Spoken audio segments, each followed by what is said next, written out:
Welcome to match page on Kailash talks. இந்த match டாக்ல நம்ம பேச போறது விராட் கோலி அண்ட் ரோஹித் சர்மா ரெண்டு பேரோட ரிட்டையர்மெண்ட் அனௌன்ஸ்மெண்ட் பேக் டு பேக்கா வந்திருக்கு.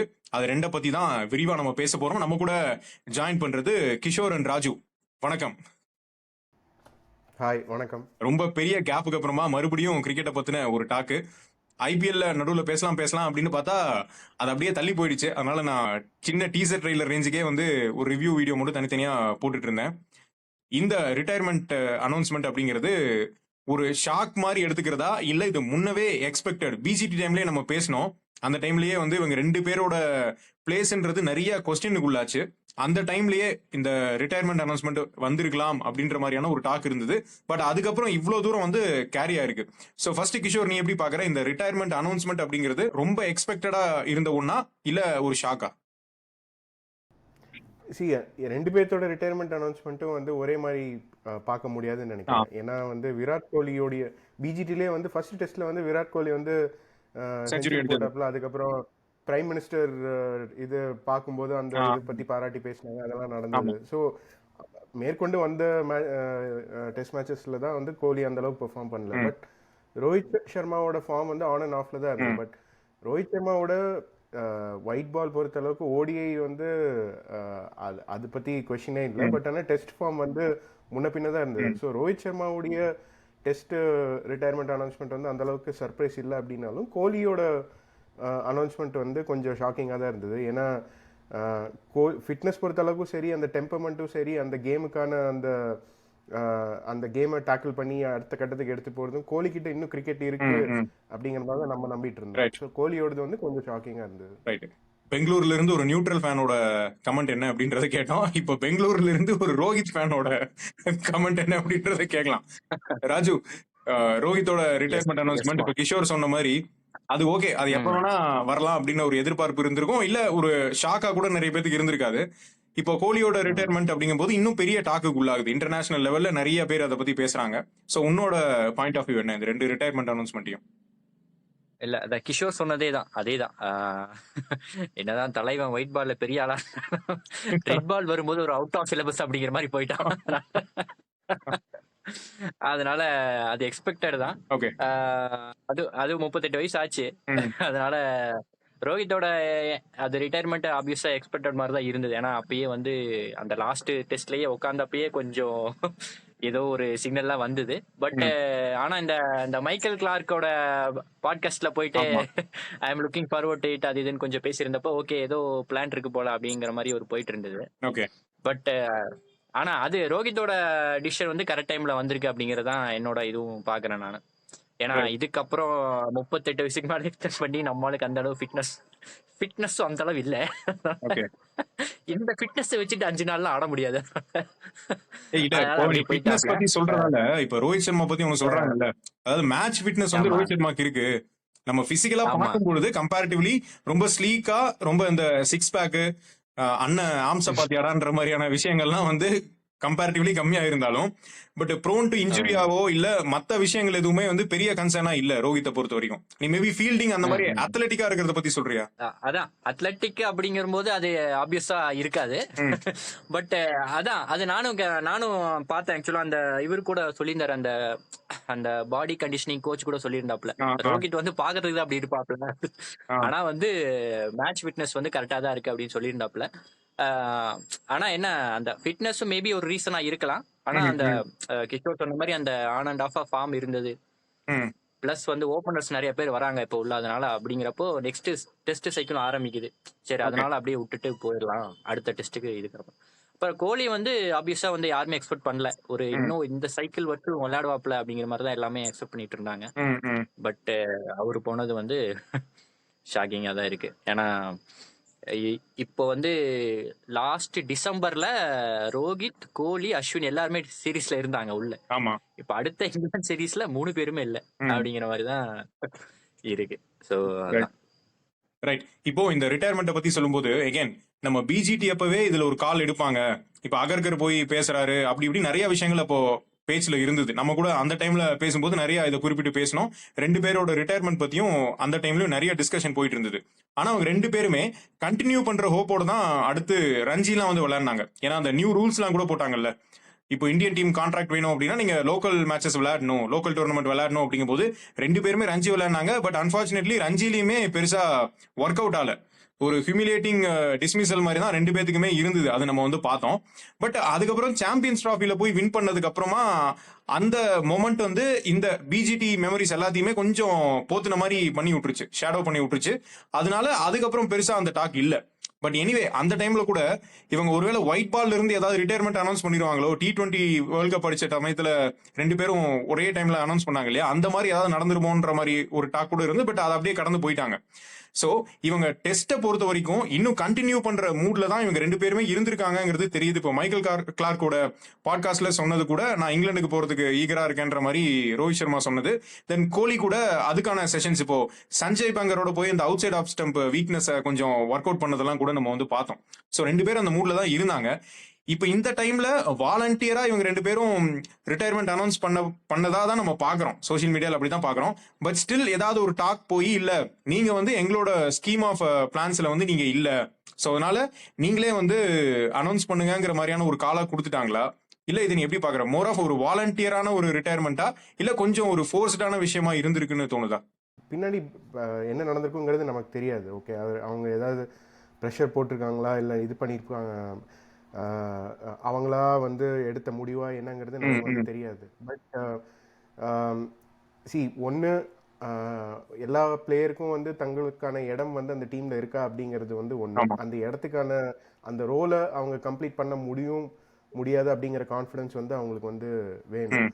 ரெண்டாவது, நான் இன்னொரு ஆர்டிகல் இன்ட்ரெஸ்டிங்காக படிச்சது என்ன அப்படின்னா வந்து தோனி எராக்கு அப்புறம் வந்து பார்த்தோன்னா வந்து அவங்க என்ன சொல்றாங்க அப்படின்னா வந்து யங்ஸ்டர்ஸை முன்னிலைப்படுத்திட்டு அவங்க வந்து டீமுக்காக சில விஷயங்கள் வந்து நம்ம தியாகங்கள் வந்து பண்ணலாம் அப்படின்னா அது தப்பு கிடையாது அப்படிங்கிற மைண்ட் செட் வந்து தோனி எரா கேப்டன்சிக்கு அப்புறம் வந்து இந்தியன் டீமுக்குள்ள வந்து ஃபார்ம் ஆகுது. அண்ட் செகண்ட்லி, ஈவன் தோ இது வந்து இவங்க 2 பேரும் வந்து அவங்களா எடுத்த டெசிஷன்ஸா இருந்தாலும் இந்தியாவை பொறுத்தளவுக்கு வந்து டேலண்ட்ஸ்க்கான ஒரு பூல் வந்து மிகப்பெரிய பூல் இருந்துட்டே தான் வந்து இருந்துட்டு. ஸோ இட்ஸ் நாட் லைக் அவங்க 2 பேர்த்துடைய ரோலை பூர்த்தி பண்றதுக்கு வந்து இன்னும் டைம் ஆகும் அப்படிங்கிறது வந்து கிடையாது. மேபி கரெக்டான செலெக்ஷன்ஸ்ல வந்து சீக்கிரமே கூட அந்த ரோலை வந்து இன்னொருத்தர் வந்து பிளே பண்ணுறதுக்கு ஈஸியா இருக்கும். ஸோ அந்த டேலண்ட் பூல் வந்து இந்தியாவில் ஜாஸ்தியா தான் இருக்கு. So at the end of the day என்ன அப்படின்னா யாராவது ப்ரெஷர் பண்ணி எடுத்த முடிவா அல்லது அவங்களோட முடிவா, at the end of the day வந்து they are ruling it and we have to respect it. அந்த மாதிரி தான் வந்து இதை வந்து பார்க்கணும். பின்னாடி என்ன நடந்திருக்குங்கிறது நமக்கு தெரியாது. Okay, right. இப்போ இந்த டிசிஷனை பொறுத்த வரைக்கும் கோலியோட ஈகோ யாரோ நோண்டிட்டாங்க, அதனால கோலி கோவப்பட்டாருன்ற மாதிரியான ஒண்ணு. ஆனா உங்களால பொறுத்த வரைக்கும் கூல் கை தானே, ஜாலி மேன். அதனால நீங்க ஏன் பொசுக்கின அப்படி ஒரு போஸ்ட போட்டு விட்டு சைலண்ட் ஆனீங்க? இல்ல, நம்மளுக்கு வந்து டைரக்டா செலக்ஷன் இல்லப்பா அப்படின்னு சொல்லிட்டாருங்களா என்ன? சரிப்பா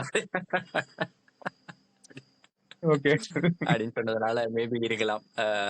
ஸோ கோலி வந்து மேபி தெரியல, மேபி கேப்டன்சி எக்ஸ்பெக்ட் பண்ணதாவும் அது இல்லை அப்படிங்கிற மாதிரி ஒரு ரூமர் பரவிட்டு இருக்கு. ஆனா அது தெரியல, நம்மளுக்கு தெரியல என்ன நடந்ததுன்னு. மேபி ரோஹித் வந்து மேபி கால் எடுத்திருந்திருக்கலாம். லாஸ்ட் 15 இன்னிங்ஸ்ல வந்து பெருசா எதுவுமே அடிக்கல. மேபி அதான் இருக்கலாம், இருக்க வாய்ப்பு இருக்கு. ஏன்னா அவங்க அன்னைக்கே தெளிவா சொல்லிட்டாங்கல்ல, நம்ம ரெட் பாலையும் ஒயிட் பாலையும் தனியா தான் பாக்குறோம். ஸோ ரெண்டையும் வந்து நம்ம இது பண்ணிக்க முடியாது அப்படிங்கிற மாதிரி. ஸோ நெக்ஸ்ட் அந்த சைக்கிள் ஆரம்பிக்கும் போது ஓகே இதுதான் டைம் அப்படின்னு மேபி சொல்லியிருப்பாங்க. ஓகே, அதனால ஓகே டீசெண்டா ஒதுங்கிடுவோம் அப்படின்ட்டு போயிட்டு. ரைட். ஓகே, இப்போ இந்த 3 ஃபார்மேட்டுக்கும் 3 வெவ்வேறு கேப்டன் அப்படிங்கிற மாதிரியான ஒரு டிசிஷனுக்கு இப்போ வந்திருக்காங்க. ஓகே, இப்போ 2020க்கு சூரியகுமார் யாதவ் கேப்டன், இப்போ ஒயிட் பாலுக்கு வந்து ரோஹித் கேப்டன், ரெட் பாலுக்கு வந்து இப்போ பும்ராவா கில்லான்றது டாக்கா போயிட்டு இருக்கு. ப்ரிஃபரபிளி பும்ரா தான். பட் அந்த இன்ஜுரி காரணங்கள் அப்புறம் எல்லா மேட்சும் சீரீஸ்ல விளையாட முடியுமான்ற அந்த ஒரு கொஸ்டின் ஒர்க்லோட வச்சு மட்டும்தான் ஒரு ஆப்ஷனா வந்து கில்ல டாக்ல கொண்டு வராங்க. மற்றபடி ஆப்வியஸான ஒரு காம்படிஷன்ங்கிறது இல்லை.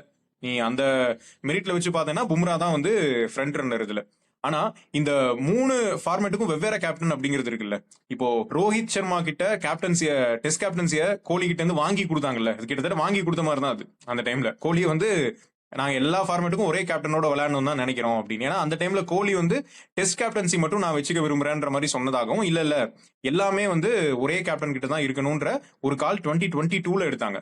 இப்போ ஒரு 3 இயர்ஸ் டைம்ல அந்த டிசிஷனை இப்போ ரிவ்யூ பண்ண மாதிரி தான் இவங்களோட டிசிஷன் இப்போ இருக்கு. இப்போ எல்லா ஃபார்மேட்டுக்கும் வேறங்கிற மாதிரி இது ஓவர் த டைம் இப்போ இருக்கக்கூடிய ட்ரெண்டுக்கு ஏற்ற மாதிரி மாறின ஒரு விஷயமா, இல்ல இது பிளேயர் ஸ்பெசிஃபிக்கா இருக்கிற மாதிரி தோணுதா?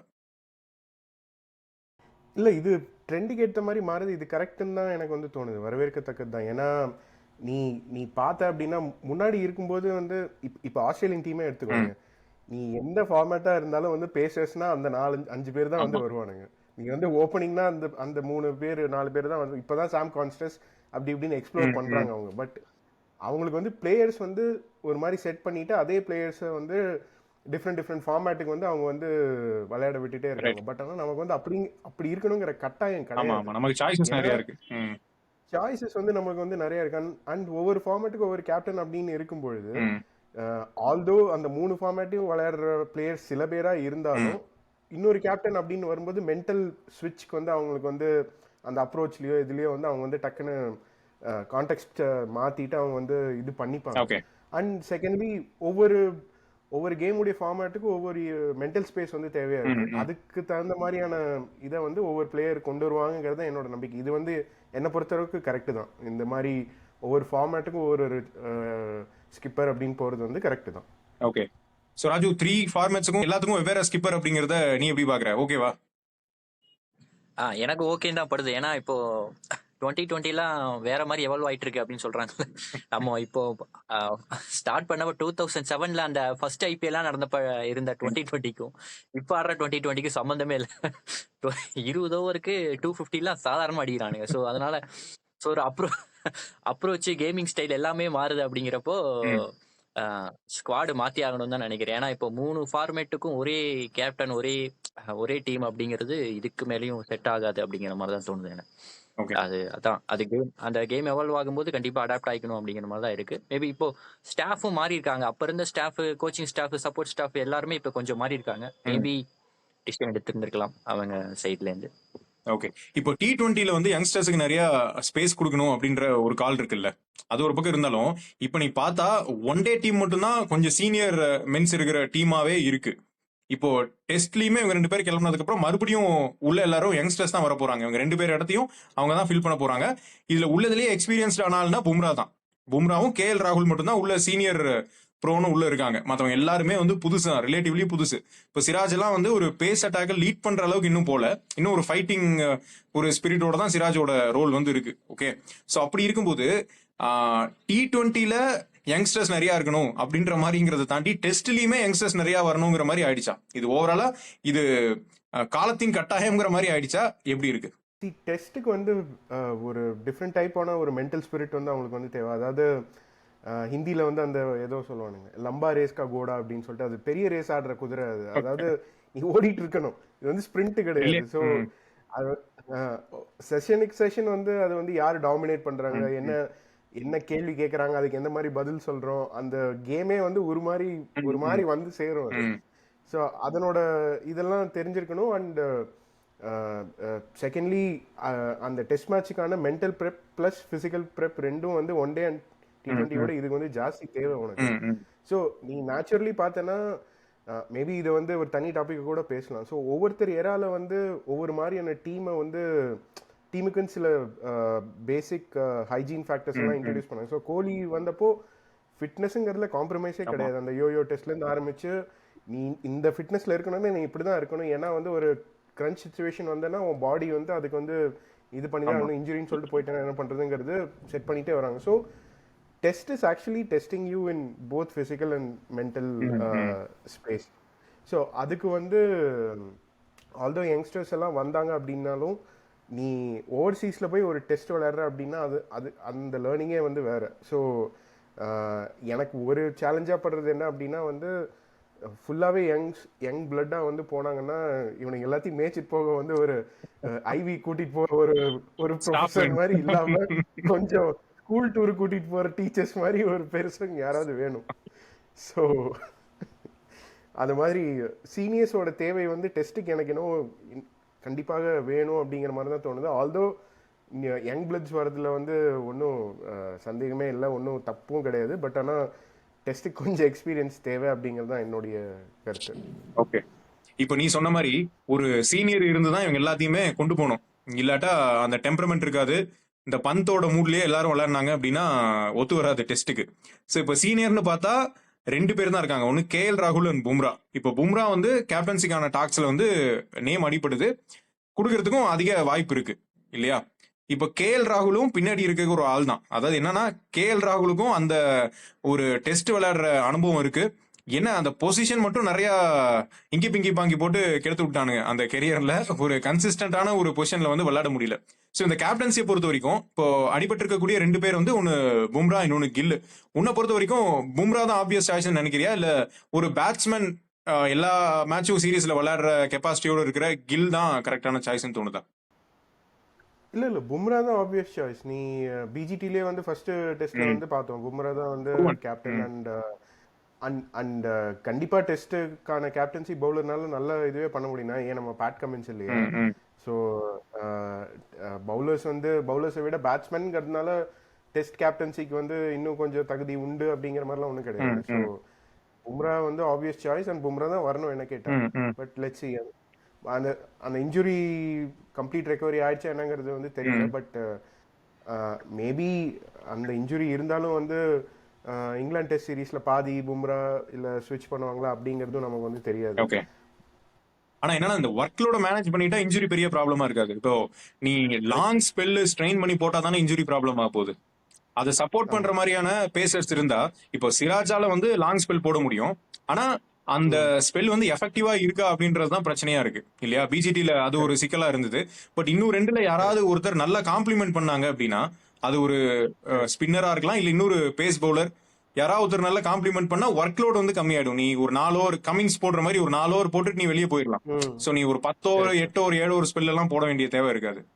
அதுதான் பிரச்சனையா இருக்கு. ஸ்டார்க்கு பெரும்பாலும் அந்த ஒர்க் லோட எடுத்துக்கிறதுனால கமின்ஸ் மாதிரியான பவுலர்ஸ் வந்து கொஞ்சம் கொஞ்சம் வந்து போயிட்டு அந்த மாதிரி எல்லாம் பண்ணிக்கிறாங்க. அது கரெக்ட் தான். இந்த மேட்சை திருப்புற மூமெண்ட்ல மட்டும் கமின்ஸ் வந்து ஏதாவது ட்ரை பண்ணி அதை மாத்தி விட்டு போலாம். இல்லாட்டி இந்த போலண்டு மாதிரி எனக்கு பிரச்சனையே இல்ல, கும்பளைய விட மோசமா எனக்கு கொடுத்தீங்கன்னா நான் போட்டுட்டே இருப்பேன் அப்படின்ற மாதிரிதான் நங்குன்னு போட்டுட்டு அந்த மாதிரி யாராவது இந்த கிரைண்டிங் மேட்ச்ல எப்படி நம்ம பேட்ஸ்மேன் சொல்றோமோ அந்த மாதிரி சலிப்பே ஏற்படாம போர் அடிக்காம ஒருத்தன் வந்து அதே லைன் அண்ட் லென்த் ஹிட் பண்ணி போட்டுட்டே இருக்கணும். அந்த மாதிரி ஒரு பவுலர் இருந்தா பும்ராவோட ஒர்க் லோடு கம்மியாயிடும்.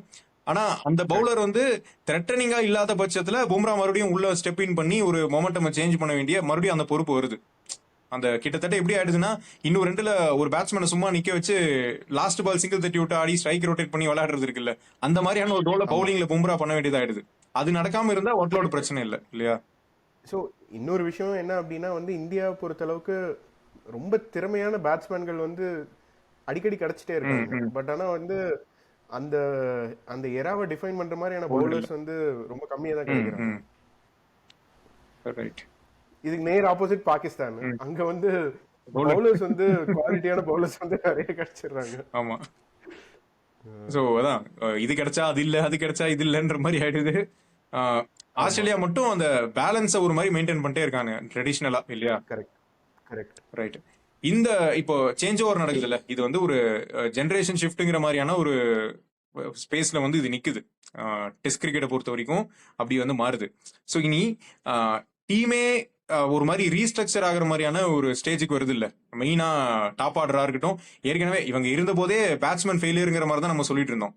இப்போ டாப் ஆர்டர் எல்லாம் வந்து மறுபடியும் இப்போ இங்கிலாந்துக்கு எல்லாம் ஒரு பிரச்சனை வந்தது இல்ல, அவங்களால திரும்ப வந்து அந்த ஒரு டீமை வந்து கன்ஸ்ட்ரக்ட் பண்ணி கன்சிஸ்டன்டா ஒரு 11s வச்சு விளையாட முடியாத ஒரு சூழல் இருந்தது. நிறைய இவன் ஃபெயிலியர் ஆக அவனை தூக்கி உள்ள போடுன்ற அந்த மாதிரியான ஒரு ஃபேஸுக்கு போய் தான் இது செட் ஆகும்னு நினைக்கிறியா, இல்ல அவ்வளோ ஒர்ஸ்டா இது போகாதுன்னு தோணுதா?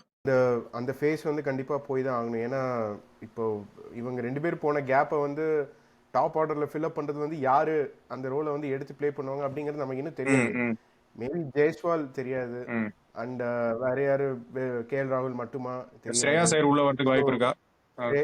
எக்ஸாக்ட்லி அந்த மாதிரியான ஆப்ஷன்ஸ் வந்து மேபி எவாலுவேட் பண்ணி அவங்களுக்கு வந்து கண்டுபிடிச்சி ஒரு ஸ்டாண்டர்டான ஒரு டீமை செட் பண்ணி இது பண்றதுக்கு அட்லீஸ்ட் ஒரு 2 சீரீஸாவது ஆகும்னு நினைக்கிறேன். தெரியல கம்பீர் என்ன பண்ண போறாரோ தெரியல. இன்னொன்னு இந்த ரிட்டையர்மெண்ட், கோலியோட ரிட்டையர்மெண்ட் அப்ப பார்த்தா கும்ப்ளேவும் பெரிய மனுஷனா நல்லா அப்ரிஷியேட் பண்ணி தான் அந்த ஒரு இன்டர்வியூ இல்லையா, அது பார்த்தேன். அதுலயும் கும்ப்ளேவும் நல்லா அப்ரிஷியேட் பண்ணி பெரிய மனுஷனா தான் பேசியிருந்தாரு. கம்பீர் ஒரு அந்த ட்வீட்டோட முடிச்சுக்கிட்டாரு. பட் அதுலயுமே வந்து ரொம்ப பெரிய அந்த இதெல்லாம் குத்துற மாதிரியான வார்த்தைகள்லாம் எதுவும் இல்ல. ஒரு டிப்ளமேட்டிக்கா தான் வந்து பாராட்டெல்லாம் இருந்தது. பட் என்னதான் இருந்தாலுமே ஏதோ சம்திங் உள்ள வந்து ஒரு எப்படிடா சொல்றது ரிஃப்டா இல்ல ஏதோ ஒண்ணு இருந்திருக்கு உள்ள. அது இருந்துதான் வந்து இந்த கால் வந்து இவங்க எடுத்திருக்காங்க. இருக்கு, மேபி அதுக்கான இது யூகிக்கலாம் நம்ம, பட் தெரியல. சரி, இந்த கோலி வச்ச யோயோ டெஸ்ட்ல உங்களால எப்படி பாஸ் ஆனான்றதுல உனக்கு ஏதாவது சந்தேகம் இருக்கா? எங்கால வந்து பார்க்கதான் கொஞ்சம் தொலைபோலான்னு இருப்பாரு. ஓட ஆரம்பிச்சா 5 நாள் ஓடுவாரு. அவசரப்பட்டு அடிபட்டீங்களப்பா. இன்னும் உள்ளுக்குள்ள ஒரு நெருப்பு எரிஞ்சுக்கிட்டு இருக்கு அவருக்கு. ம். ஆனா பேசாம T20ல ரிட்டையர்மெண்ட் கொடுக்காம இருந்திருக்கலாம் அந்த மொமெண்ட்ல இல்லையா? அது வேணா பண்ணி இருந்திருக்கலாம். இன்னொரு மேபி ஒரு வேர்ல்ட் கப் சான்ஸ் கொடுத்துருக்கலாம். பட் அவங்களுக்கு வந்து என்னன்னா அந்த ஒரு ஒரு கப்பு ஜெயிச்சதுனால சரி இதுக்கப்புறம் போதும் அவ்வளவுதான் அச்சீவ் பண்ணியாச்சு போதும் அப்படிங்கிற மாதிரி ஒரு மைண்ட் செட் வந்துருச்சு. ஸோ அதனால அதுவும் இல்லாம இப்போ வேர்ல்ட் கப்னா கூட கொஞ்சம் ட்ரை பண்ணுவானுங்க. 2020ங்கிறப்ப ஓகே சரி 2020 தானே ஜெயிச்சாச்சு கிளம்புவோம் அப்படிங்கிற மாதிரி கிளம்பிட்டாங்கன்னு நினைக்கிறேன். அதனாலதான் வேர்ல்ட் கப்புக்கு இழுத்து பிடிச்சிட்டு உட்காந்துருக்காங்க. வேர்ல்ட் கப்பை வாங்கிட்டு போயிருவாரு அப்படின்னு. ஓகே, இவங்க 2 பேருமே எடுத்துக்கிட்டா அப்போ கோலி வந்து ஆல்மோஸ்ட் எல்லா அந்த வேர்ல்ட் கப், சாம்பியன்ஸ் டிராஃபி இந்த எல்லா விக்டரிலையுமே கோலி ஒரு பார்ட்டா இருந்திருக்காரு. ரோஹித்துமே வந்து எக்ஸப்ட் அந்த 2011 வேர்ல்ட் கப்பை தவிர மேஜர் டோர்னமெண்ட் வின் பண்ணும்போதெல்லாம் ஒரு பார்ட்டா தான் இருந்திருக்காரு. ஓகே, ஆனா 2 பேத்துக்குமே டோட்டலா மிஸ் ஆனது பார்த்தா WTC தான். WTCல ஒரு ஃபைனல் வந்து விராட் கோலி தலைமையிலையும் இன்னொரு ஃபைனல் வந்து ரோஹித் சர்மா தலைமையிலையும் போய் தோத்துட்டு வந்தோம். சோ அந்த ஒரு ஆறாத வடு அப்படிங்கிறது இவங்க 2 பேத்துக்கு இருக்கும்னு தோணுதா ஒரு கேப்டனா? ஆமாம், கண்டிப்பாக வந்து WTC வந்து இந்தியா இன்னும் கை வைக்காத ட்ராஃபிகளில் ஒன்று. ஆமா, ஸோ அவங்க யாராலே வந்து வாங்கியிருக்கலாம் அப்படின்னு சொல்லிட்டு அது கண்டிப்பாக முயற்சி பண்ணியிருப்பாங்க. பட் ஆனால் நீ யோசிச்சு பார்த்தேன்னா WTC வந்து அது எந்த 2021 என்னன்னு தெரில. நீ பார்த்தேன்னா எப்போ வந்து இந்த விளையாடி மழை வந்து ஓவர்ஸ் சுருக்கி அதெல்லாம் வந்து பண்ண 2021 நியூசிலாண்டோட விளையாடும் போது ஃபைனல் அந்த மாதிரி பண்ண. ஸோ என்ன கேட்டால் ஒரு வருஷம் ஃபுல்லாக ஆடின டெஸ்ட் மேட்சை கனெக்ட் பண்ணி ஒரே ஒரு இந்த டெஸ்ட் மேட்ச்சில் வந்து அது ஃபைனல் அப்படின்னு வைக்கிறதுக்கு பதில் WTC வந்து ஒரு 5 மேட்சாவது பிஜிடி மாதிரி ஒன்று போனால் தான் இல்ல குறைஞ்சபட்சம் ஒரு 3 மேட்ச் சீரிஸாக இருந்தா கூட கன்வின்சிங்கா இருக்கும். இல்ல கன்வின்சிங்காக இருக்கும்னு வந்து எனக்கு வந்து தோணுது. ஒரே ஒரு டெஸ்ட் வச்சுட்டு அது எப்படி வின் பண்ணுறது. பட் உன்னோட கொஸ்டினுக்கான ஆன்சராக வந்து கண்டிப்பாக இந்தியா மாதிரியான ஒரு டீம் வந்து அடிச்சிருக்க வேண்டியது.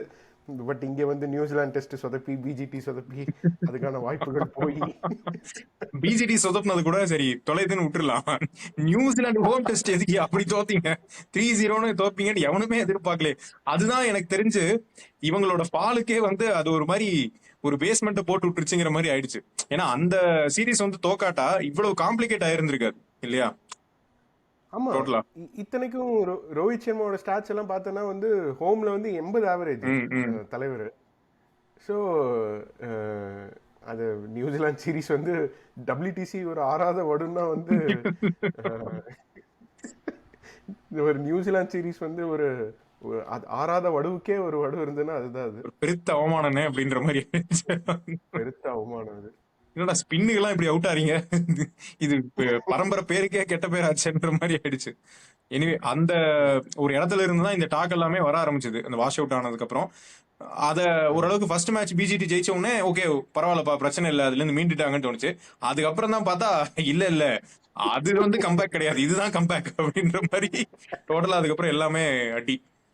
ஓகே ரைட், இப்போ விராட் கோலியோட கேப்டன்சிக்கு வருவோம். இப்போ 2014 தோனி வந்து இதே மாதிரி ஒரு பிஜிடில மிட் டோர்னமெண்ட்ல ரிட்டையர்மெண்ட் அனௌன்ஸ் பண்ணிட்டு போனதுக்கு அப்புறமா அவுட் ஆஃப் கம்பல்ஷன்ல கோலி வந்து உள்ள வராரு. அந்த கேப்டன்சி வந்து எடுத்துக்க வேண்டிய ஒரு நெசசிட்டி வருது.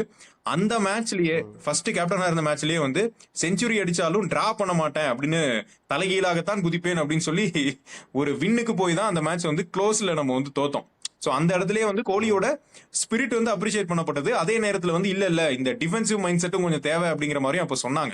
பட் அதுதான் வந்து எனக்கு தெரிஞ்சு அந்த டெஸ்ட் மேட்ச்ல ஒரு ஜென்ரேஷன் ஷிஃப்ட்னு சொல்லுவோம்ல, அதுதான் அந்த அப்ரோச்ல. ஏன்னா அதுக்கு முன்னாடி வந்து கங்குலி வந்து அந்த ஒரு ஃபீலை வந்து கொடுத்தாரு, நாங்க கம்பீட் பண்ணுவோம், நாங்க வந்து சளைச்சவங்க கிடையாது, நாங்க வந்து டஃப் ஃபைட் கொடுப்போம் அப்படின்ற ஒரு விஷயத்த கங்குலி என்ஷூர் பண்ணது. அப்ப இருக்கிற அந்த லெஜெண்ட்ஸ் ஆஃப் த கேமா இருந்தவங்க எல்லாம் கூட அதுக்கு சப்போர்ட் பண்ணாங்க. அது டிராவிட், டெண்டுல்கர், லக்ஷ்மன் எல்லாருமே, ஹர்பஜன், கும்ப்ளே, ஒரு நல்ல டீம் இருந்தது கங்குலிக்கு. கங்குலி அதை வந்து ரொம்ப அழகா லீட் பண்ணி அந்த ஃபைட்டிங் ஸ்பிரிட்டை கொண்டு வந்தது. ஆனா விராட் கோலி வந்து நான் ஜெயிப்பேன் அப்படின்றத வந்து அங்க உறுதிப்படுத்தினது. இப்போ அந்த கிரேக் சாப்பிளோட இதுலயும் குறிப்பிட்டது வந்து அதுதான். ஸோ இவங்க ரெண்டு பேருமே ஒரு பெரிய இம்பாக்டை வந்து டெஸ்ட் கிரிக்கெட்ல வந்து ஏற்படுத்தினாங்க.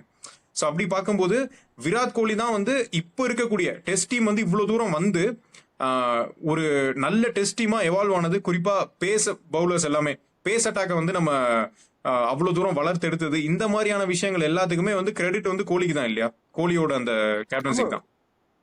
நீ நீ நீ சொன்ன அந்த பிஜிடிலேயே வந்து கோலியோட ஆவரேஜ் வந்து 86, மொத்தம் 690 ரன்ஸ் ஏதோ வந்து அடிச்சிருப்பாப்ல. ஸோ நீ நீ கரெக்டாக சொன்ன. அது வந்து கோலி ஏற ஆரம்பிக்குது அப்படின்னா வந்து கங்குலி வந்து செட் பண்ண கான்டெக்ட், தோனி வந்து தன்னோட லீடர்ஷிப்ல வந்து அது கொஞ்சம் வளர்த்துட்டு போயிட்டு கரெக்டான யங்ஸ்டர்ஸை முன்னிறுத்தி வின்னிங்கான ஸ்பிரிட் எடுத்துட்டு போனது. பட் ஆனால் கோலி வந்ததுக்கு அப்புறம் தான் ஃபாரின்ல போயிட்டு அவன் அவன் ஊர்ல வந்து அவன் கத்தியை வாங்கி அவன் பொருளை வாங்கி அவனே போடுறதுங்கிற மாதிரி அவன் போய் அங்க போயிட்டு வந்து இல்ல எங்களுக்கு பயம் இல்லை, நாங்க வந்து வின்னிங்க்கு தான் விளையாடுவோம் அப்படிங்கிற மாதிரி அந்த கில்லிங் ஸ்பிரிட் வந்து கோலி ஏரால தான் வந்து இந்தியன் டீமுக்கே வந்து ஃபர்ஸ்ட் உள்ள வருது. நீ அக்ரெஷன் காட்டுறியா, நானும் காட்டுவேன். நீ ஸ்லெட்ஜ் பண்றியா, நான் உன்னை விட பயங்கரமா ஸ்லெட்ஜ் பண்ணுவேன்.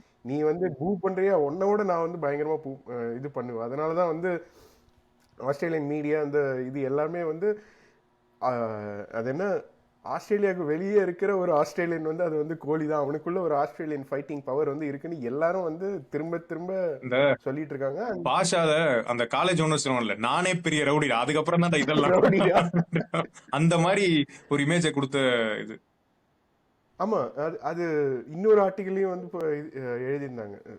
கோலி batting of course master class, but ஆனால் வந்து அதுக்கு ஈக்குவலான ஒரு இது வந்து அங்கே ஸ்லிப்பில் நிற்க விட்டுட்டு ஒவ்வொரு பாலுக்கும் வந்து சேர் பண்ணி கத்தி கூப்பாடு போட்டு கேமை லைவ்லியாக எடுத்துகிட்டு போகிறது, இதெல்லாமே வந்து கோலி வந்து தான் வந்து அந்த டெஸ்ட் டீமுக்கான அந்த ஒரு இதுவே வந்து நரேட்டிவ் செட் பண்ண ஆரம்பித்தாங்க. அதுக்கப்புறம் அடுத்த பிஜிடியில் கோலி வந்து டெலிவரின்னு சொல்லிட்டு போயிருப்பாங்கன்னு நினைக்கிறேன். பாதியிலே கிளம்பி போனதுக்கு அப்புறம் அஜிங்கிய ரஹானே வந்து பிஜிடிக்கு வந்து கேப்டன் ஆகி. ஆமா, நீ சொல்றது வந்து 2021ல 2018ல ஒரு பிஜிடி இருந்தது. அப்ப வந்து உனக்கு ஸ்மித் வார்னர்லாம் இல்ல, டிம் பெயினோட கேப்டன்சில.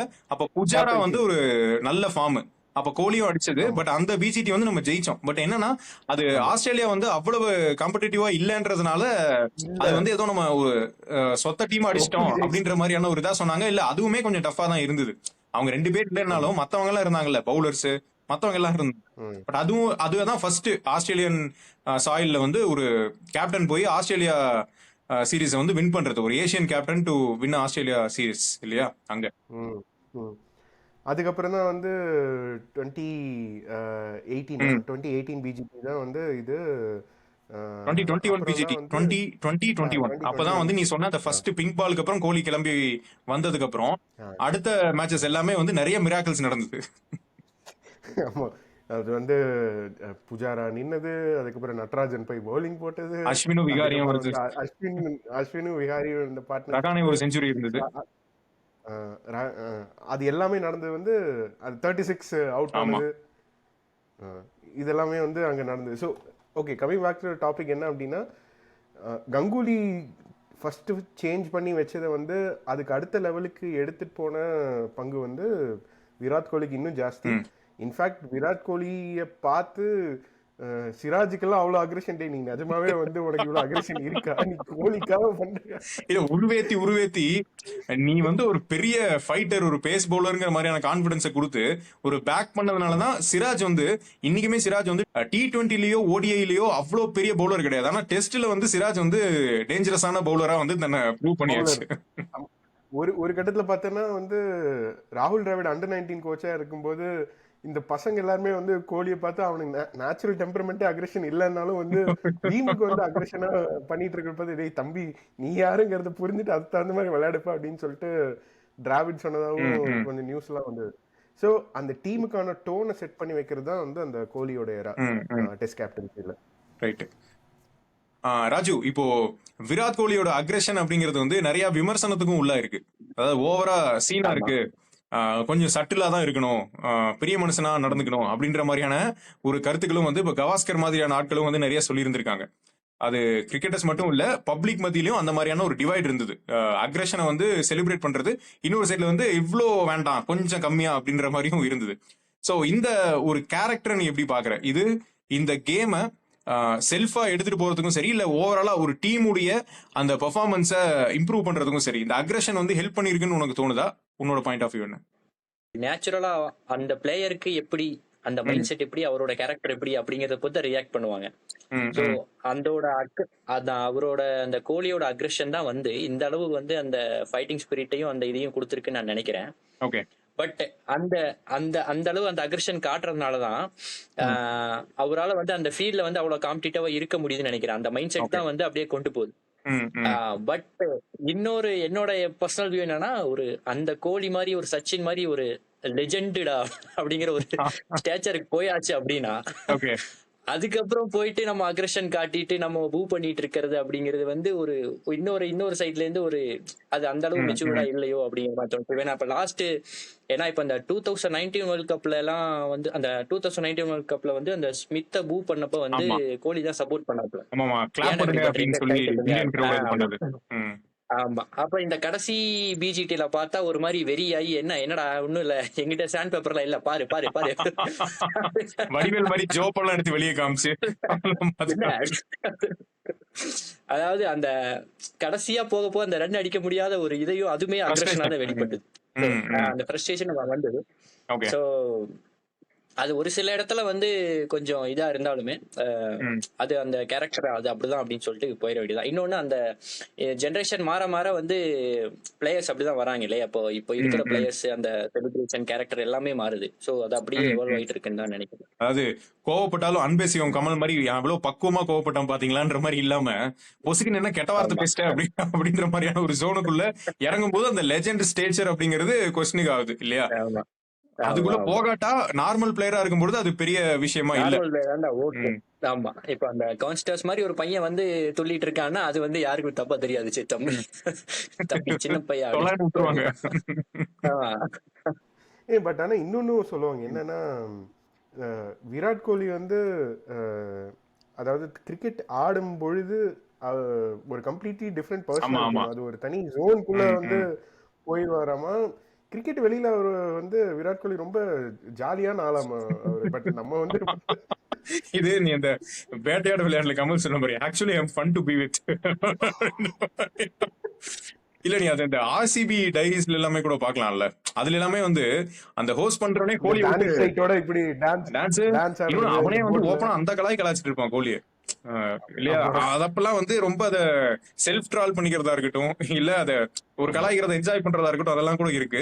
பட் இது கிட்டத்தட்ட என்ன ஆயிடுச்சுன்னா, அந்த ஒரு பெர்ஃபார்மருங்கும் போது நீ இப்ப சாமி ஆடுறவங்க இல்லாட்டி வந்து ஒரு நீ கூத்து கட்டுறவங்க இவங்க எல்லாம் பாத்தீங்கன்னா அந்த கேரக்டராவே மாறி அந்த உச்சத்துல இருப்பாங்கல்ல. அப்ப நீ ஒண்ணுமே பண்ண முடியாது, அவங்கள நீ கண்ட்ரோலே பண்ண முடியாது. பட் அது எல்லாமே கொஞ்சம் ஆஸ்வாசப்படுத்தினதுக்கு அப்புறம் அவங்க நார்மல் ஆயிடுவாங்க. அந்த மாதிரியான ஒரு ஆளை தான் கோலி இருந்ததா எடுத்துக்கலாமா? நீ கரெக்ட். நீ சொல்றது வந்து எக்ஸாக்ட்லி எனக்கு வந்து ஜெயமோகனோட ஒரு சிறுகதை தான் ஞாபகத்துக்கு வருது. என்னன்னா, லங்கா தகனம்னு ரொம்ப முன்னாடி எழுதின குறுநாவல் ஒண்ணு. அது என்னன்னா, கூத்து கட்டுறவர் அவர் கூத்து கட்டும்போது அவர் வந்து அந்த அந்த கதாபாத்திரமாவே வந்து மாறிடுவாங்க. ஸோ அதனால வந்து அந்த இந்த மேக்கப் போட்டு விடுற அந்த ஒப்பனக்காரங்கெல்லாம் என்ன பண்ணுவாங்க அப்படின்னா, வேணும்னே அந்த மேக்கப்ல வந்து ஒரு ஒரு தப்பு வந்து பண்ணுவாங்களாமா. அதாவது நீ வந்து பெர்ஃபெக்ஷன் அப்படிங்கிற இடத்துக்கு போயிட்டேன்னா இந்த ஆத்மா வந்து இங்கேயே இருக்காது. ஸோ அது வந்து நிஜமாவே வந்து வேற டிரான்ஸ் ஸ்டேட்டுக்கு வந்து போயிடும் சொல்லிட்டு டெலிபரேட்டா வந்து ஒரு தப்பு பண்ணி மேக்கப் போட்டு முழுசா அவன் இல்ல அப்படின்னு சொல்ற மாதிரி. முழுசா இல்ல. சோ இது வந்து இவன் தான் அந்த அர்ஜுனன் கிடையாது, இது வந்து துரியோதனன் கிடையாதுங்கிற மாதிரி அதுக்காக நீ வந்து தனி ஆளு அப்படிங்கிறதுக்காக வேணும்னே அந்த மேக்கப் வந்து ஒரு பிழை வைப்பாங்களாமா. அதை அவங்களுக்கு சொல்ல மாட்டாங்களாமா. ஏதோ ஒரு பர்டிகுலர் டிராமால வந்து ராமாயணம் இது போட்ட போது இவர் வந்து ஆஞ்சநேயர் வேஷம் போட்டாராம். அந்த அன்னைக்குன்னு பார்த்து அந்த கதகளி இந்த இதுல வந்து ஒரு பிழையும் வந்து இல்லவே இல்லை. ஒரு கட்டத்துல பார்த்தா அவர் வந்து நிஜமாவே வந்து டிரான்ஸ்ஃபார்ம் ஆகி அவர் வந்து குதிச்சு பறந்து போய் அந்த மொத்த இடமும் தீ பிடிச்சி எரிஞ்சிட்டு இருக்காம. ஓகே. அந்த நிஜமாவே ஆஞ்சநேயராவே மாறிட்டாராம் அவரு. ஓகே.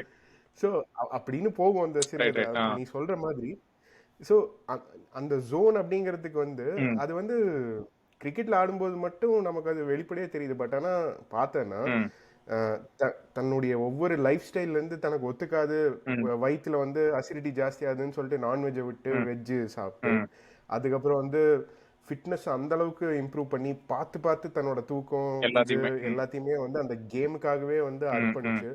ஸோ நீ லிட்டரலி பார்த்தேன்னா வந்து அந்த ஜோன்ல வந்து விராட் கோலி வந்து அந்த பர்ஃபெக்ஷன் நியர் பர்ஃபெக்ஷனை தேடிட்டே ஒரு இருந்திருக்கான். தவம் மாதிரி அது ஸோ இல்லையா? தவ மாதிரி தான் அது. ஓகே. ஸோ அந்த அது அது ஆக்சுவலி ஒரு கிரேட் எக்ஸாம்பிள். நீ ம் வந்து சச்சின் வந்து ஒரு ஜீனியஸ். ம் மேபி நான் அப்படி வந்து ஒரு ப்ராடிஜி. பார்க்குறேன். பட் ஆனா ப்ராடிஜி அப்படிங்கிற மாதிரி சச்சின் வந்து அந்த ஜோன். பட் ஆனா விராட் கோலி வந்து ஹீ இஸ் அ ஃபைட்டர். ம் ம் அந்த எப்பவுமே அந்த ஃபைட்டிங் ஸ்பிரிட் வந்து இருந்துட்டே இருக்கிற மாதிரி தான் நான் பார்க்குறேன். ஓகே. அதான் அதனாலதான் இப்போ நிறைய அந்த டவுன்ஃபால் இருந்தாலும் இப்போ 2014ல ஆண்டர்சன் வந்து தொக்கா சொல்லி சொல்லி விக்கெட் எடுக்கும் பொழுது அதுக்கப்புறம் திரும்ப வந்து அந்த லால் சந்த் ராஜ்பூத் கிட்ட போய் டிஸ்கஸ் பண்ணதா இருக்கட்டும், இல்ல அப்புறம் டெண்டுல்கர் கிட்ட அட்வைஸ் எடுத்து அதுக்கப்புறம் அந்த குறையெல்லாம் ரெக்டிஃபை பண்ணிட்டு வந்து ஒரு பெரிய ரன். அதுக்கப்புறம் ரன் மிஷின் தான். நீ வந்து ஒயிட் பால்லையா இருக்கட்டும் ரெட் பால்லையா இருக்கட்டும் ஒண்ணுமே பண்ண முடியல. ஏன்னா ஆமா. அந்த அடி தான், ரெட் பால் அடிச்ச அந்த அடி தான். இப்போ கோவிட்டுக்கு அப்புறமா பெருசா ஒன்னும் ஒரு அடிக்கல அப்படிங்கன்னா கூட ஆவரேஜோ ஸ்டாட்டோ வந்து மோசமா இல்ல. இப்போ இந்த ஆமா. 2020க்கு அப்புறமா ஐ மீன் 2020க்கு அப்புறமா பார்த்தா அந்த ஆவரேஜ் வந்து பிலோ 30க்கு வந்துருச்சு டெஸ்ட் ஆவரேஜ். ஆனா நீ ஓவராலா பாத்தீங்கன்னா அது 50க்கு மேல தான் இருக்கு. அப்படின்னா அந்த ஆமா. பிரைம் ஃபார்ம்ல அவன் என்ன அடி அடிச்சிருப்பான் அப்படின்ற மாதிரி தான் இருக்கு.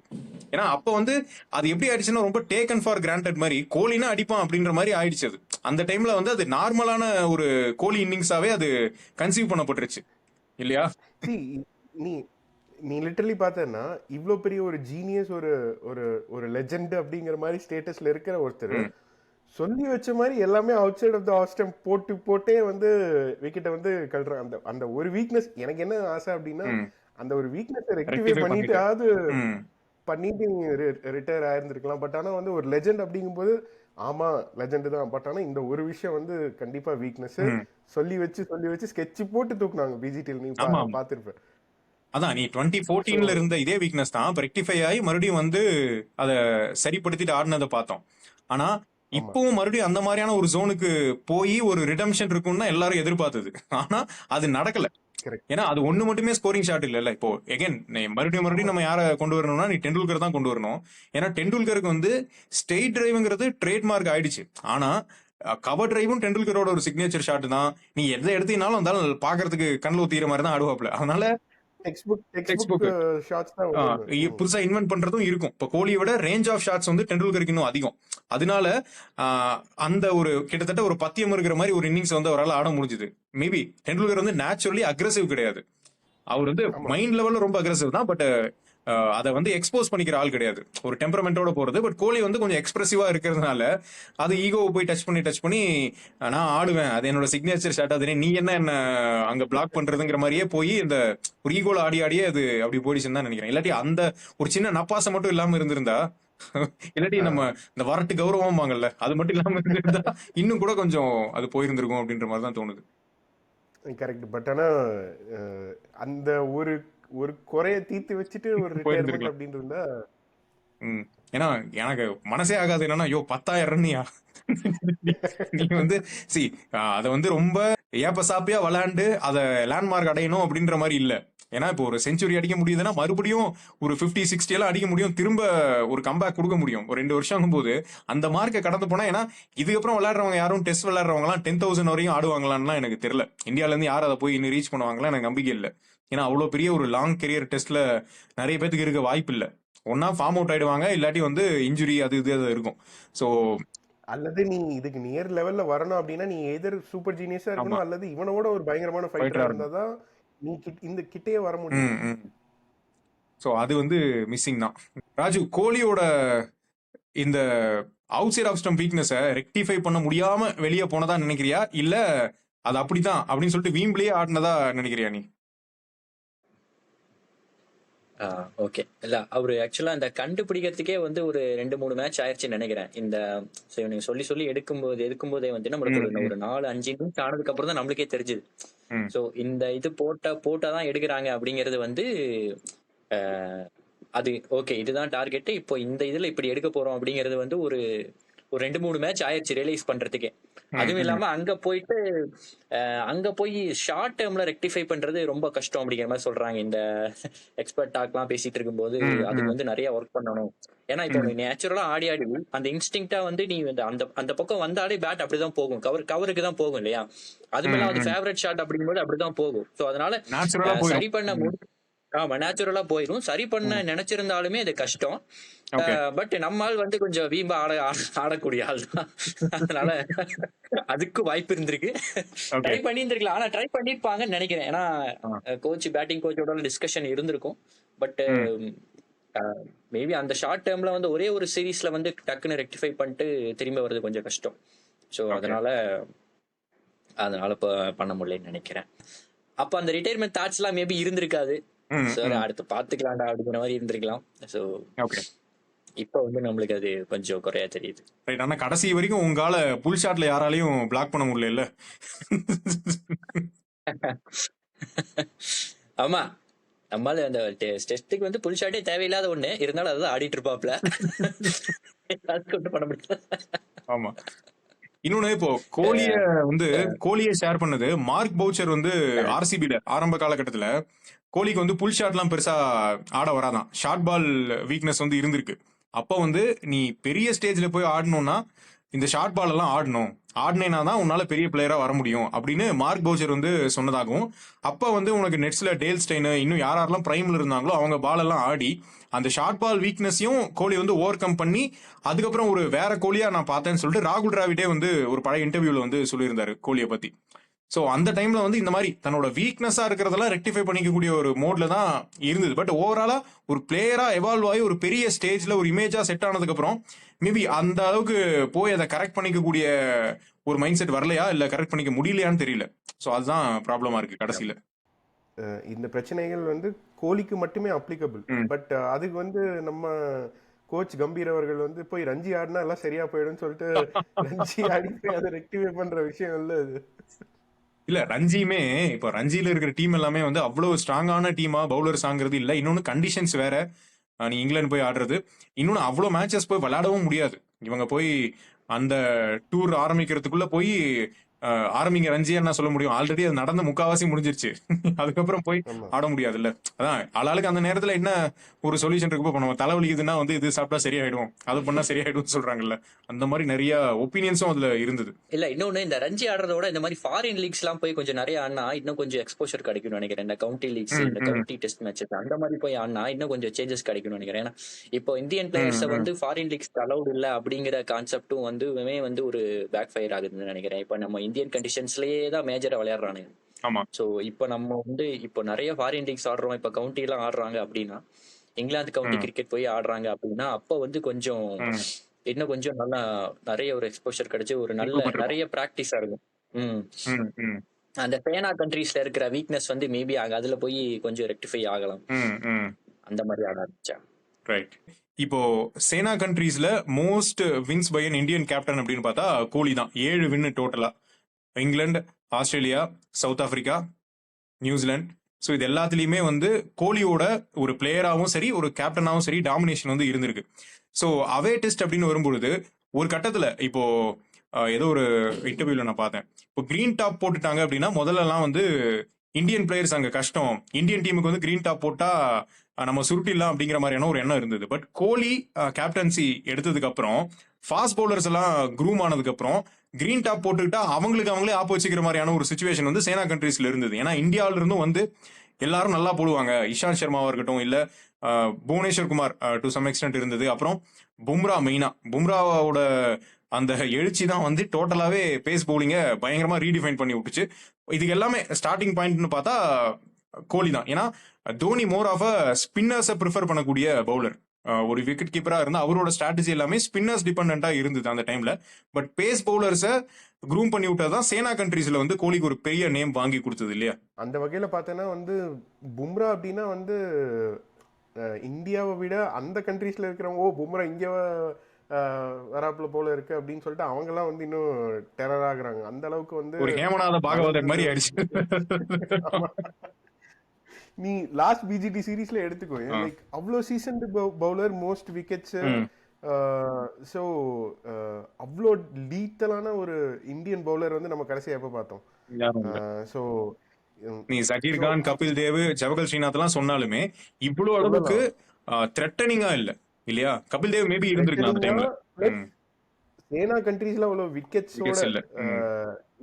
ஸ்டாட்ஸ் வச்சிருக்கிற ஒரு பவுலரும் வந்து இல்ல. ம். ஸோ இதுக்கு எல்லாமே வந்து மேபி அந்த அந்த கான்டெக்ட் செட்டிங்கு, ம். அந்த அந்த ஓகே மற்ற கண்ட்ரி போனாலும் நம்மளுடைய ஃபாஸ்ட் பவுலிங் அட்டாக்கை வந்து அவனுங்களும் பயப்படணும் அப்படிங்கிற ஒரு இதை வந்து அந்த பாரை ரைஸ் பண்ணி விட்டது வந்து கோலியரா தான். நீ சொல்றது கரெக்ட் தான். ரைட்.